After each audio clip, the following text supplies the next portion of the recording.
अस्सलाम वालेकुम, मैं हूं सईद अलवी और आप देख रहे हैं मुकालमा। नाज़रीन, इस वक्त पाकिस्तान एक दफ़ा फिर तवानाई के बहरान के दाने पे खड़ा है। ऑयल कंपनियों ने हुकूमत को खबरदार किया है कि मुल्क में सिर्फ 15 दिन की ज़रूरत का पेट्रोल बाकी है। अगर दरामदी कार्गो बर वक्त ना पहुंचा, कस्टम क्लियरेंस ना हो पाई तो फिर मुल्क को पेट्रोलियम प्रोडक्ट की किल्लत का सामना हो सकता है। क्या ये वाकई ही इसी तरह का ही मामला है, ये एक इंतज़ामी मसला है या तवानाई पॉलिसी की नाकामी है?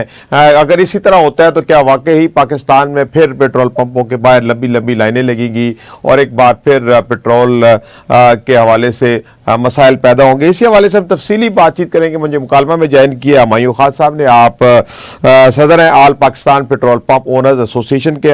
हुमायूं खान साहब, मुकालमा में खुशामदीद जी। हुमायूं खान साहब, ये जो बात की है इस वक्त मार्केट में एक खबर फ्लोट कर रही है कि पाकिस्तान में सिर्फ 15 दिनों के ऑयल रिजर्व रह गए हैं, तो इस बात में कितनी सदाकत है? सर, आपने तो 15 दिन थोड़ा ज्यादा बता दिया है। अच्छा। मेरे इल्म के मुताबिक ये 9 से 10 दिन का इनके पास स्टॉक पड़ा होगा जी।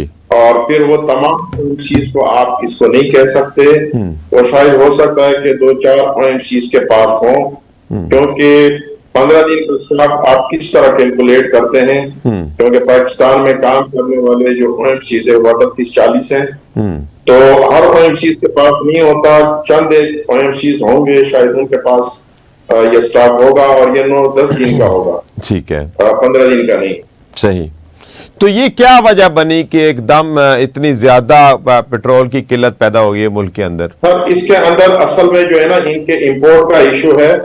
क्योंकि जो गवर्नमेंट है वो सही मैनेज नहीं कर पा रही, इंपोर्ट कंपनियों ने किया नहीं है। और दूसरी बात है कि यहाँ पे जो टैक्सेस वगैरह का है, मतलब कंपनियों के खिलाफ इन्होंने कोई एक्शन लिया है और बहुत सारी कंपनियों के डेपोज बंद हो गए हैं। उस एक्शन के खिलाफ FIA की टीमें उनके खिलाफ है।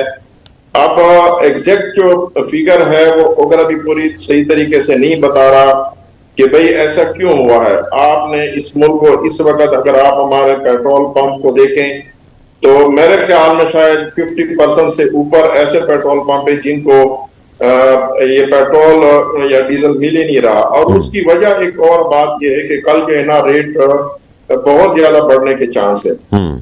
तो हमें तो इंडस्ट्री के अंदर ये भी नहीं पता होता कि रेट किस वक्त बढ़ता है। पहले एक फार्मूला तय कर ले, फार्मूला जो है चेयरमैन ओगरा तय करता है, तो उसको पावर होना चाहिए कि वो जो फैसला करे उसका इम्प्लीमेंट करे। लेकिन यहाँ पे तो बदकिस्मती ये है कि अगर इंटरनेशनल मार्केट के साथ एक रेट तय भी हो गया है, यानी उसके मुताबिक फार्मूला जो है ना उसको कम या ज्यादा करता है, लेकिन फिर इसके अंदर गवर्नमेंट इन्वॉल्व होती है, हमारे जो PM साहब है वो इन्वॉल्व होते हैं, फिर उनकी होती है सही वो रेट को कम कर ले बढ़ा ले। तो हमें खुद भी नहीं पता होता कि इस दफा रेट बढ़ना है या कम होना है। लेकिन जो अभी अंदाजा हो रहा है वो ये हो रहा है कि कंपनियां जो OMCs हैं वो प्रोडक्ट बिल्कुल नहीं दे रहे हैं। एक तो 9-10 दिन का है, अब ये अल्लाह को सही पता है कि भाई क्या है, लेकिन रेट का भी बहुत ज्यादा फैक्टर है कि रेट बढ़ने के बहुत ज्यादा चांस है।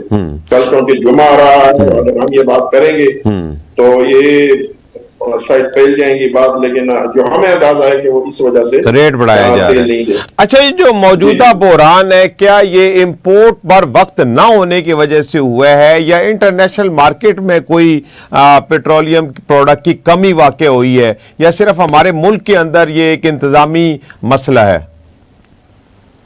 सर, वैसे तो देखा जाए तो हमारे मुल्क के इंतजामी मसला है। अच्छा, कि देखो जो भी आप चीज मैनेज कर रहे हैं ना, वो तो आपने इंटरनेशनल सारी चीजें देखनी होती हैं कि अमेरिका, ईरान या अपना इजराइल का जो है ना उसकी जंग है, हुर्मुज़ बंद है, खुल रहा है, ये तो हमें तो कोई पता नहीं होता कि इनका ऊपर लेवल पे क्या है। लेकिन जो स्टॉक मेंटेन है वो इन्होंने रखना है। अब इंटरनेशनल मार्केट में रेट बढ़ता है और फिर वहां पे जो OMC परचेज करता है वो OMC मिसाल के तौर पे वहां पे महंगे रेट से परचेज करें, जैसे उनका शिप पाकिस्तान में आता है तो रेट कम हो जाता है। सही। तो ये कौन जो है ना इसको बियर कर सकता है इतना सारा नुकसान, चाहे OMC है चाहे पेट्रोल पंप वाले। और गवर्नमेंट की तो ये मर्जी होती है, उसको ये पता नहीं होता कि अगला वाला क्या कारोबार कर रहे हैं। अगर आपने इसको कंट्रोल किया हुआ है ये रेगुलेटेड आपने किया हुआ है, आपने अपने अंदर लिया हुआ है इस सिस्टम को, तो इसका मतलब ये है कि फिर आप अगले को भी तो देखें ना कि उसको हम कैसे आप मुल्क भी चला रहे हैं, तो कौन कितना नुकसान करेगा? ना ओएमसी करेगा, ना पेट्रोल पंप वाला करेगा। कितनी हमारी हड्डी है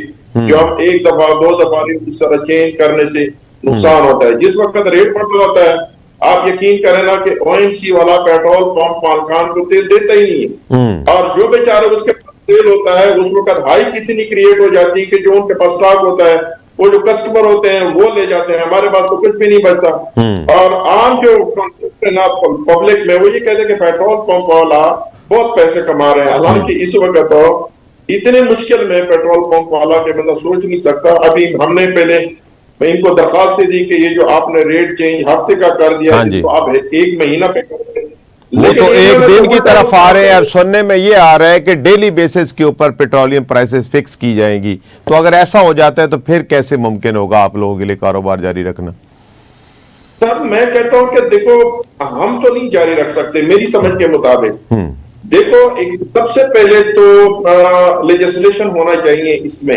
लेजिस्लेशन क्या होना चाहिए? अभी हम पेट्रोल पंप है, हमारे पेट्रोल पंप पे किसी भी कंपनी का मोनोलिथ या मोनोग्राम लगा होता है, लेकिन वो पेट्रोल पंप कंपनी का नहीं होता, वो पेट्रोल पंप मालिक का होता है। जी बिल्कुल, वो तो फ्रेंचाइजर होता है। बिल्कुल सही कह रहे हैं वो। लेकिन वो जो है ना, जो उन्होंने ये कानून बनाया हुआ है कि उसके जो फार्म के है वो कंपनी के नाम होता है, और जो लीज एग्रीमेंट है मतलब टोटल इन्वेस्टमेंट मेरी है, और फिर उस लीज एग्रीमेंट के अंदर और आप जो फ्रेंचाइज एग्रीमेंट डीलरशिप के अंदर वो एग्रीमेंट होते हैं कि शायद वो तो पांसी है हमारे लिए, वो तो पांसी है कि मतलब आप नहीं करेंगे तो आप काम नहीं कर सकते। तो ये उल्टा सिस्टम है। देखो ना, ये हमारे के राइट होने चाहिए और एमसी के राइट होने चाहिए। मेरे कितनी इन्वेस्टमेंट है, उसकी कितनी इन्वेस्टमेंट है, आपके क्या शेयर होंगे, मेरे क्या शेयर होंगे। लेकिन ये मुल्क चौके उनको पता भी है, एक्सप्लोसिव को पता है, को पता है, ओगरा को भी पता है, ओगरा के चेयरमैन को भी पता है कि ज्यादती हो रही है डीलरों के साथ। तो डीलर बेचारा क्या करे, वो अनअवेयर होता है पहले, जैसे जैसे उनको समझ आती है उस वक्त जो है ना पैसा उन्होंने लगाया होता है। सही। तो इस वक्त जो बना रहे हैं ये उस वक्त कामयाब हो सकता है कि पेट्रोल पंप जितने भी पाकिस्तान के अंदर है वो ओएनजी के खुद ऑन होने चाहिए। ये सारे ओएनजी पहले परचेज करें, फिर उसके बाद अगर ये डे बाई डे लेके भी आना चाहता है तो फिर ये कामयाब हो सकता है, वरना तो ये डीलर को मर जाएगा। एक दूसरी बात ये कि जो भी इस किस्म का सिस्टम आता है इसमें नुकसान पब्लिक का होता है। सही कह रहे हैं। पब्लिक का नुकसान कैसे होता है? बेचारा उसको ये भी नहीं पता होगा कि रेट क्या है। अब इसमें दो नंबरी भी बहुत चलेगी जी, क्योंकि रात को उसको क्या पता है, वो जो है इंटरनेशनल मार्केट को देखेगा, पहले वो तरह के वेबसाइट को देखेगा। हर बंदा पाकिस्तान में पढ़ा लिखा नहीं है, तो मैं नहीं समझता कि इस वक्त हमारे मुल्क के लिए ये बिल्कुल बेहतर होगा। ये बिल्कुल नाकाम हो जाएगा और नुकसान हो जाएगा। फिर गवर्नमेंट को फिर पीछे से आना पड़ेगा एक दफा नुकसान करके। अच्छा, अभी जो पेट्रोल पंप, ये जो पेट्रोल पंप्स वाले हैं, इनका कितना कमीशन होता है? ये क्या फिक्स होता है या रेट कम ज्यादा होने के साथ बढ़ जाता है या कम हो जाता है? सर ये हमारा फिक्स कमीशन है, ये बहुत बड़ी ज्यादती है। हमने 8% के हिसाब से किया कि आप हमें, क्योंकि मेरे ख्याल में ये 4 या 5 साल हो गए, हमारा 8 रुपए या समथिंग इस पे टैक्स वगैरह काट के कोई 7-6 रुपए बचता है। फिर इसके ऊपर जो मार्केटिंग कंपनी है वो फ्रेंचाइज फीस लेता है, यानी 40 पैसे से लेकर 1 रुपए 20 पैसे वो काट लेता है। फिर जो बैंक कार्ड इस्तेमाल होता है उस बैंक कार्ड के चार्जेस वो भी कट जाते हैं। तो पेट्रोल पंप वाले को शायद 4 रुपए भी नहीं बचता। उस 4 के ऊपर फिर जो आपके बिजली के एक्सपेंस है वो बढ़ रहे हैं, मुलाजमीन की तनख्वाहें हैं, दूसरे जो मेंटेनेंस के हैं, जो टैक्सेस हैं। अभी वासा ने 50-50, 2-2 लाख रुपए जो है ना पंपों को भेज दिया कि ये दे दो भाई। आप किस चीज के ले रहे हैं, किस कैपेसिटी से ले रहे हैं, किस हिसाब से ले रहे हैं? जो टैक्सेस आ रहे हैं ना, टैक्सेस को वो बढ़ा देते हैं। हमारा तो रेगुलेटेड कमीशन है, उस रेगुलेटेड कमीशन के अंदर हम कैसे सर्वाइव कर सकते हैं? तो हम हुकूमत को कहते हैं कि हमारा परसेंटेज में कर दें। जैसे इन्फ्लेशन बढ़ेगा, जैसे महंगाई बढ़ेगी, जैसे चीजें बढ़ेगी उसके साथ हमारा कमीशन बढ़ेगा। जैसे कम होगा तो हमारा कम हो जाएगा। सही। जो रनिंग कैपिटल है, अभी लोग कहते हैं कि पेट्रोल पंप वालों ने बड़ा लूटा है। मैं एक बात समझता हूँ कि आज अगर रेट जो है ना 50 रुपए महंगा हो गया, मिसाल के तौर पर मेरे पास अगर तो ठीक है वो बढ़ गया, अगर नहीं है तो मैं कल जब मैं तेल मंगवाऊंगा वो 50 रुपए पर लीटर में कहां से लेके आऊंगा? सही है, ज्यादा इन्वेस्टमेंट चाहिए आपको। बिल्कुल सही है। अच्छा, लेकिन ये सवाल पैदा होता है कि अगर ये 4-5 रुपए ही आपका कमीशन है, तो जब ये लीज के ठेके होते हैं, ये जब बोलियां दी जाती हैं, तो बहुत यानी करोड़ रुपए माना तक तो मैंने खुद लीज होते देखी है। तो फिर इतनी महंगी लीज कैसे बर्दाश्त करते हैं पेट्रोल पंप वाले? ये अभी यही तो सर बात है कि अभी आप ये देख लें कि लाहौर में कंपनियों ने 1-1 करोड़ रुपए के ऊपर उन्होंने मतलब पेट्रोल पंप लिया। जी बिल्कुल। हमें देता है साल में 1,000 रुपए, हमें साल में 1,000 देता है, और जब वो खुद किसी शहर में लेता है तो 1 करोड़ रुपए कंपटीशन। इसकी सर मैं बताता हूं, ये असल में जो फार्मूला है, मतलब जिस फार्मूले से आप तेल किसी को बेचते हैं, तो फार्मूला क्या होता है? फार्मूले पे जो सबसे ज्यादा चीज होती है कास्ट, वो टेम्परेचर का और वेट का होता है। जो ओएमसी कंपनी ओएमसी जब रिफाइनरी से तेल लेता है तो उनका एक फार्मूला होता है, हमें देता है वो डिप राड के हिसाब से। तो डिप राड के हिसाब से जब वो हमें देता है तो हमारा उस चेंबर के अंदर, एक चेंबर के अंदर जो हमारा पेट्रोल शॉर्ट होता है वो 100 लीटर से लेके 400 लीटर तक जो है ना पेट्रोल पंप को ओएमसी वाले ये लीटर कम देते हैं। तो ये उसको ओएमसी को बच गया, उसने उसको वेट से लिया, टेम्परेचर से लिया, हमें दिया उसने डिप से। जब टैंक डिपो से पेट्रोल पंप तक पहुंचती है तो उस वक्त उसका जो प्रेशर इतना बढ़ जाता है कि वो डिप से तो माल पूरा होता है, लेकिन जब वो नीचे वाले टैंक में जाता है तो उस वक्त टेम्परेचर जो उसका बढ़ जाता है तो माल जो है ना आपका 200-300 लीटर शॉर्ट हो जाता है। सही। मैं पाकिस्तान के अंदर मुझे बड़ी बदकिस्मती से मतलब इन कंपनियों के खिलाफ हुकूमत जो कारपोरेट में काम करते हैं, मैं समझता हूँ ये लूटते हैं, मुझे बड़ा दुख होता है। तो मेरे से ले लो, मैं इससे बड़ी बात नहीं कर सकता। अच्छा, वैसे ये हमारे नॉलेज के लिए और नाज़रीन के नॉलेज के लिए जरा बता दें कि इसका क्या डिफरेंस होता है पर केजी और पर वॉल्यूम, यानी लीटर और केजी में अगर आता है तो लीटर में कितनी कन्वर्जन क्या बनती है? देखो, लीटर थोड़ा उसे मेरे ख्याल में ज्यादा होता है, और जो केजी होता है ये असल में तो होना चाहिए वेट में, केजी में। बिल्कुल बिल्कुल, जितने केमिकल पेट्रोकेमिकल आते हैं सारे केजी में ही आते हैं, आप सही कह रहे हैं। होना तो केजी में चाहिए, लेकिन ये केजी में ना होने की वजह से जो है ना ये पब्लिक के साथ भी ज्यादती होती है और ओएमसी पेट्रोल पंप मालिकान। तो जब ये इंपोर्टर है, आपका इंपोर्टर ये बाहर से जब तेल मंगवाता है तो वो केजीज में आता है? बिल्कुल सर, वो वेट में आता है और टेम्परेचर होता है, दो चीजें उसके लिए जरूरी है। एक उस वक्त का जो टेम्परेचर होता है वो, और दूसरा जो है ना वेट, और ये खुद वेट से लेते हैं। अच्छा, वेट से लेके आपको लीटर के हिसाब बेचते हैं, ये तो खुद तकरीबन को सवाया फर्क पड़ जाता है, आप सही कह रहे हैं।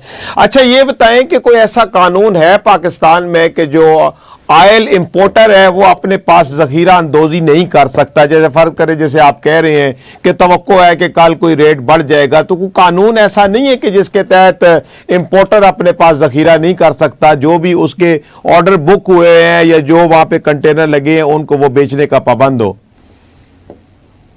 सर देखो, सबसे पहले तो इंपोर्ट जो ओगरा का लाइसेंस होता है ना, एक कंपनी रजिस्टर्ड होती है 1983 के एक्ट से कंपनी पहले रजिस्टर होती है, फिर ओगरा उसको लाइसेंस देती है। ठीक है। फिर वो लाइसेंस जो है उसको सिर्फ होता है, वो सेल भी कर सकता है, वो इंपोर्ट भी कर सकता है। ठीक है। आम आदमी जो है वो बल्क में नहीं कर सकता, मतलब इसके लिए मुझे ना तो कानून का पता है, और मेरे ख्याल में मुझे बिल्कुल पक्का पता है कि ओएमसी के लाइसेंस के बगैर जो है ना आप इस तरह इंपोर्ट भी नहीं कर सकते। नहीं कर सकते, बिल्कुल ठीक है। अच्छा, तो अभी क्या जरूरत महसूस हुई कि ऑयल कंपनियों ने हुकूमत को हंगामी खत लिख दिया है ये शॉर्टेज के हवाले से? यही तो सबसे बड़ी बात है, जब गवर्नमेंट का प्रेशर आ गया इनके ऊपर तो इन्होंने इंपोर्ट कम किया है, क्योंकि ये उसको दिखाना चाह रहे हैं कि आप इस तरह के हमारे खिलाफ एक तो ऑपरेशन कर रहे हैं, हमारे साथ ज्यादती कर रहे हैं। तो एक तरफ से अगर देखा जाए, देखो उनका भी कसूर नहीं है कि मतलब देखो आप एक मैकेनिज्म को थोड़ा तय कर लें, आप उनका भी कंट्रोल रखें, डीलर का भी बताएं, क्योंकि चीजें पहले तय होनी है। जब तक आपकी चीजें आपस में सही तय नहीं होंगी, आप हमें टेबल पे नहीं बिठाएंगे, उनको नहीं बिठाएंगे, उस वक्त तक आपका ये मसाइल आते रहेंगे। और ये मसाइल बनाते क्यों है? क्योंकि इनके अंदर गेप को छोड़ते के अंदर आपको पता है सब कुछ मिलता है। सही। तो इस वक्त तनाजा असल में चल क्या रहा है ऑयल इंपोर्टर और हुकूमत के दरमियान, जिसकी वजह से FIA छापे मार रहा है? सर मेरा जो अपना जहन है ना कि इन्होंने मतलब गवर्नमेंट ने पहले मिसाल की इंटरनेशनल मार्केट में रेट ज्यादा हो गया तो गवर्नमेंट ने सब्सिडी दी है पब्लिक को। जी बिल्कुल। वो सब्सिडी मिली है OMC से, ठीक है। और ओएमसी को कहा गया कि हम आपको ये सब्सिडी के पैसे फिर देंगे। अब सब्सिडी उन्होंने दी नहीं है, तो उन्होंने क्या किया, उन्होंने ये कर दिया कि वो जो टैक्स के पैसे हैं उन्होंने अच्छा। उनको कहा कि भाई ये हमें छोड़ दो, ठीक है, उसमें उसके साथ आप अपना हिसाब बराबर करें। गवर्नमेंट ने कहा कि नहीं, सबसे पहले तो आप मुझे पहले टैक्स के पैसे देंगे, तुम्हारा हिसाब हम बाद में करेंगे, जो हमें समझ आएंगे। तो उस वजह से जो है ना वहां पे प्रॉब्लम आ गया। अब वहां पे चापे भी लग रहे हैं, तो उधर से आप कह रहे हैं कि इंपोर्ट भी कर दो, डेपो भी सील हो गए। तो ये पहले क्यों हुआ, ये जो समझने की बात है, आपका मतलब सिस्टम किधर है जो ऐसा हो रहा। तो आपने पहले चेक एंड बैलेंस नहीं रखा, तो कसूर तो गवर्नमेंट का बनता है। सही। तो अब आप क्या समझते हैं कि सारे बहरान से निपटने के लिए क्या करना चाहिए ताकि अवाम तक ये शार्टेज ना पहुंचे, उससे पहले कोई ना कोई अरेंजमेंट हो जाए? देखो, सबसे पहले तो कंपनियों के साथ और पेट्रोल पंप ऑनर्स के साथ जो स्टेक होल्डर हैं उनके साथ बैठना चाहिए। पब्लिक को भी देखना चाहिए कि हम कैसे इसको मैनेज कर सकते हैं। ठीक है। ये आपस में बैठ जाएंगे तो बेहतर हो सकते हैं, मैनेज हो सकता है। अगर ये वन साइडेड है तो बहुत मुश्किल है। अगर मुझे किसी जगह से पैसा बचता ही नहीं, मुझे कोई फायदा ही नहीं है, तो मैं क्यों करूंगा काम? सबसे जो जरूरी बात है, मैं काम तब करूंगा जब मुझे कुछ बचेगा। तो ये इस वक्त जो मुश्किल है ना, वो ये है कि वो फोर्स के जरिए वो कारोबारी लोगों को दबाना चाहते हैं। और बेहतरीन बात देखो पाकिस्तान में कि आपने आपको रजिस्टर कर दिया गवर्नमेंट के साथ, अब आपकी खैर नहीं है, क्योंकि अब इदारे आपके पीछे हैं। वहां पे जो ऑफिसर बैठे होते हैं उनका काम ही क्या होता है, उनका काम ही ब्लैकमेलिंग होता है कि आप इतने पैसे देंगे तो मैं इतना पैसा लूंगा। इस वक्त सिस्टम पूरा जो है ना नहीं आ रही है, कारोबारी आदमी बहुत तंग है, बहुत परेशान है। सही। और सर्वाइव करना मुश्किल हो गया। सही। अच्छा, ये क्या तरीकाकार होता है कि एक पेट्रोलियम जो पंप वाला है उसकी जो कंपनी के साथ खरीदारी की डील होती है वो डेली बेसिस पे होती है, वीकली होती है, एडवांस होती है, जब जरूरत पड़े तब आप ले आते हैं? आपका यानी अपनी जो पेरेंट कंपनी होती है उसके साथ परचेज का कैसा एग्रीमेंट होता है? ये तो देखो सेल के ऊपर डिपेंड करता है। जिस पंप का जितना ज्यादा सेल होगा वो रोजाना करेगा, जिसकी सेल कम होगी वो लाजमी बात है 2 दिन 3 जैसे उसकी जरूरत पड़ेगी तो उस हिसाब से वो परचेज करेगा। ठीक है। यानी वो अपनी जरूरत के मुताबिक वो अपने स्टॉक को देखेगा। जी ठीक है।